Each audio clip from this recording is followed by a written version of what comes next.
les vamos a hablar sobre el debate sobre dificultades financieras, el incumplimiento y quiebras. Mi equipo está conformado por Martínez Soto Luis Alejandro, Telaya Ramírez Alejandra Areli, Vélez Rubí Luis Ángel y su servidora Hernández Solís Beltrán. Primero, ¿qué son las dificultades financieras? Pues una dificultad financiera se le considera a una empresa que enfrenta dificultades cuando no puede atender en su totalidad los compromisos de pago de un modo regular.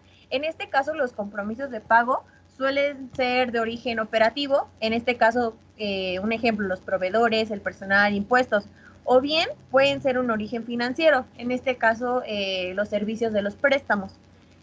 Cuando no existe una solución de la empresa, desaparece, en la cual se tienen que liquidar lo que son los activos y este dinero se distribuye entre acreedores.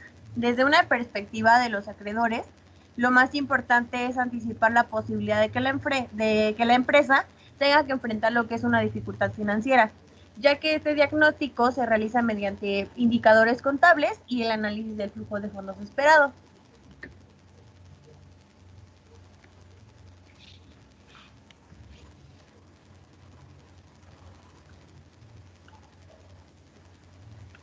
El coeficiente de endeudamiento total.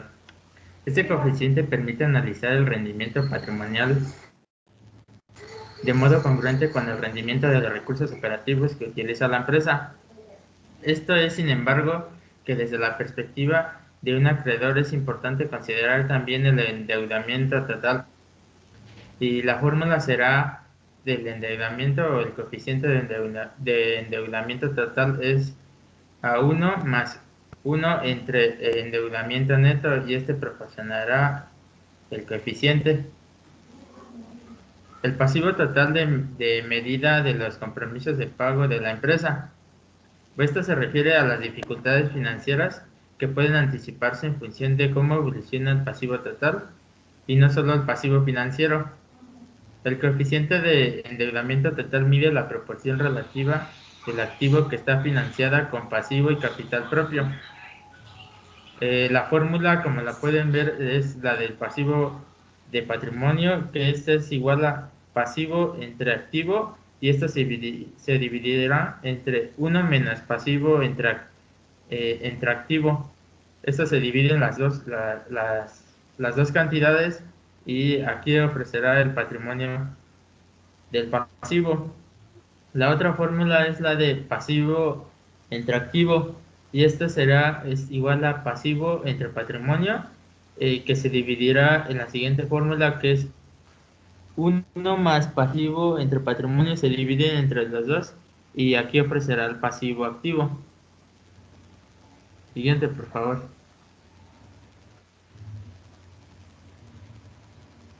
Ahora les voy a hablar sobre el incumplimiento. Aquí se dice que incumplir con la legislación establecida es una tarea que ocurre en el entorno empresarial más veces de lo que imaginamos, por lo cual la siguiente pregunta es ¿por qué? A continuación vamos a explicar las 4 razones en las que ocurre el incumplimiento. Una de las principales razones es de que no se toman en serio la figura del compliance officer, y esto se refiere a algo que en muchas ocasiones se justifica con el ahorro de los costes. La segunda será, no cuentan con los sistemas necesarios para detectar los riesgos a tiempo. Eso se refiere a que el RC no solo debe ser capaz de elaborar la matriz global de riesgos, sino también evaluar los más importantes y mantenerla actualizado. Aquí debemos de tener actualizado el sistema para detectar nuestros riesgos y así evitar algún incumplimiento. La tercera es, la tarea del día no está automatizada. Eso se refiere a lo que roba un tiempo crucial a los responsables del cumplimiento y además de dificultar la detección de incumplimientos.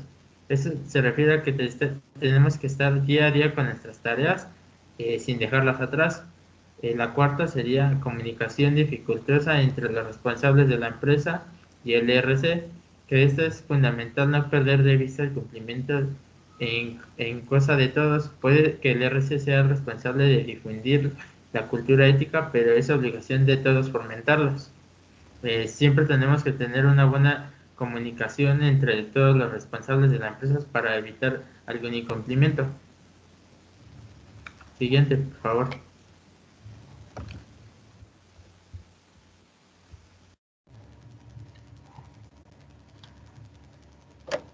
Otro de los temas es la quiebra, como muchos de nosotros conocemos, de igual manera es bancarrota.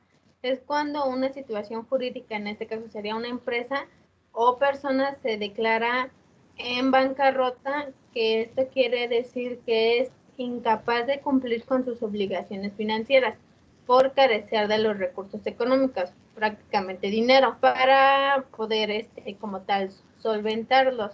Cuando la entidad física o moral no puede cumplir con sus acreedores, puede apelar al recurso jurídico de la quiebra. Cuando hay situaciones en las que estas personas, tanto física como moral, ya no tienen los suficientes recursos para cubrir sus deudas, es cuando finalmente se toma esa decisión. Siguiente, por favor.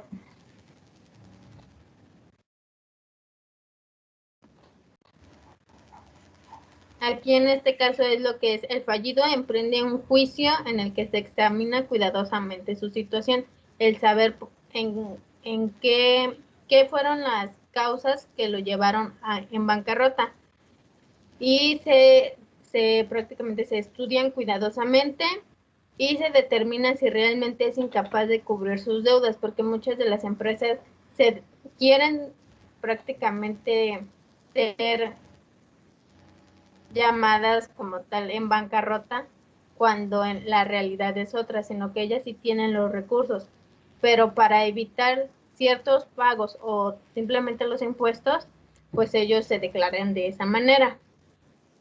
Se evalúan y se analizan los activos del deudor, y después de un proceso legal se establece el estado de quiebra. Aquí es prácticamente lo mismo, se basa en cuanto es el balance general. De ahí se puede ver qué activos tiene y qué deudas tiene. Al saber que el total de los activos sí cubre el total de sus pasivos, esto pues sí puede ser como tal denegado para que esté en bancarrota. Generalmente es el último recurso que se utiliza después de haber intentado solventar los pagos por todos los medios disponibles. Aquí ya hay situaciones en las que ya definitivamente ya no hay nada que hacer, y las personas encargadas en analizar este tipo de situaciones avalan que si está en bancarrota, ya es como tal un cierre de la empresa. Siguiente, por favor.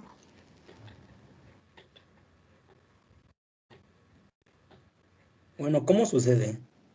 Como cuando una persona física o moral no cubren ciertas deudas en los periodos establecidos, los acreedores tienen la facultad de mandar judicialmente su pago. Otro de los puntos es si la demanda judicial no es suficiente, esto puede que el deudor cese sistemáticamente en el pago de sus deudas por carácter de todo el medio económico para solventar sus acreedores. Tiene la facultad de solicitar al juez que sea declarado en quiebra, aunque es más frecuente que sea el propio deudor quien lo solicite. Otro, otro punto es el juez estudia cuidadosamente el caso y determina si realmente el deudor es incapaz de cumplir con sus compromisos financieros. Y el último punto es de ser si la persona es declarada en quiebra o en bancarrota. ¿Sí?